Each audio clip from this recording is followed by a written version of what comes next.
Quand une situation vous met à genoux comme les disciples tremblaient et pleuraient pendant la tempête, ce n'est pas une faiblesse comme Jésus qui dormait pendant la tempête, mais une position de force.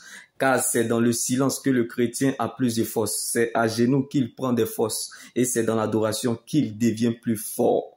Donc ce n'est pas parce que Dieu est silencieux qu'il est absent. Alors Seigneur, rappelle-nous que lorsque nous sommes tristes, que ton amour vaut mieux que la vie et qu'en face de nos déceptions, que ton plan vaut mieux que nos rêves. Donc, si cette situation refuse d'entendre le langage humain, elle entendra le langage divin. Comme Jésus a parlé à la tempête, rappelle-toi que le seul but de notre existence, c'est sa louange et son adoration. Car les moments les plus précieux de notre existence, c'est lorsqu'on est seul avec Dieu. Donc, vaut mieux grandir en secret avec Dieu que devant la foule.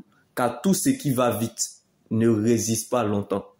Mais tout ce qui prend du temps demeure éternellement, car les solides fondations posées par Dieu subsistent. Donc, le silence de Dieu n'est pas un oubli, ni une malédiction. Donc, une malédiction sans cause est nulle sans effet.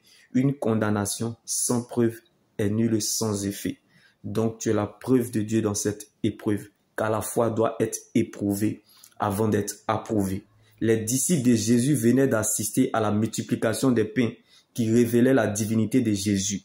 C'est pour cela, pendant la tempête, Jésus dormait. La connaissance sauve, mais c'est la révélation qui transforme.